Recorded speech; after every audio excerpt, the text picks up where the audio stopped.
ان بعد الظن اسم، فرمایا مسلمانوں کے بارے میں برا گمان نہ کرو۔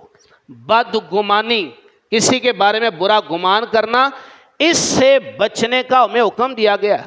اور یاد رکھیں اللہ رب العزت کے بارے میں اچھا گمان رکھنا فرض ہے، واجب ہے۔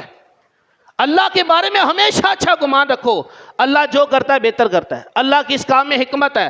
ہمیشہ اللہ کے بارے میں اچھا گمان رکھنا یہ مسلمان کے لیے واجب ہے۔ اور دوسرے مسلمان کا، ایک مسلمان کا دوسرے مسلمان پر اچھا گمان رکھنا مستحب ہے، اچھی چیز ہے۔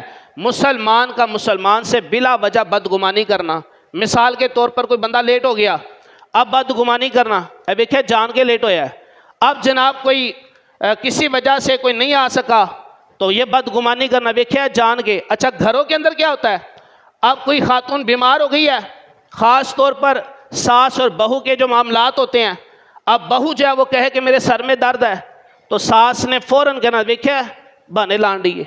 یار بدگمانی، آپ کو کیا پتا اس کے سر میں درد ہے یا نہیں؟ سر کا درد کوئی نظر آتا ہے؟ نہیں نظر آتا نا۔ تو اب کسی کے بارے میں گمان کرنا کہ یہ ڈرامے کر رہا ہے، یہ جھوٹ بول رہی ہے، یہ بدگمانی کرنا کسی مسلمان کے بارے میں حرام ہے۔ ہمیشہ اچھا گمان کیجئے، ہمیشہ پوزیٹیو سوچئے، اچھا سوچیں گے تو زندگی پرسکون رہے گی۔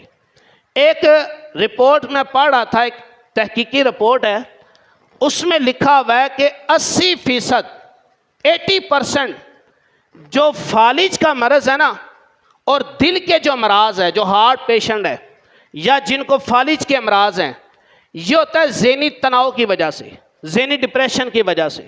اور ذہنی ڈپریشن بھلا کیوں ہوتا ہے؟ بلا وجہ سوچنے سے، اور بلا وجہ نیگیٹو سوچنے، بلا وجہ بدگمانی کرنے سے۔ آج میں اور آپ غور کریں کہ ہم کتنا مسلمانوں کے بدگمان ہوتے ہیں مسلمانوں کے بارے میں۔ اچھا کسی کے کوئی لیٹ آیا، کوئی نہیں آیا، کسی کو جناب کوئی مسئلہ ہو گیا تو ہم نے پہلے اس کا عذر نہیں سننا، ہم نے پہلے فتویٰ لگا دینا، ویکھیا ڈرامے کرتے ہی، ویکھی جناب جھوٹ بولے گا۔ یار آپ کو کیا پتا اس کا کیا عذر ہے؟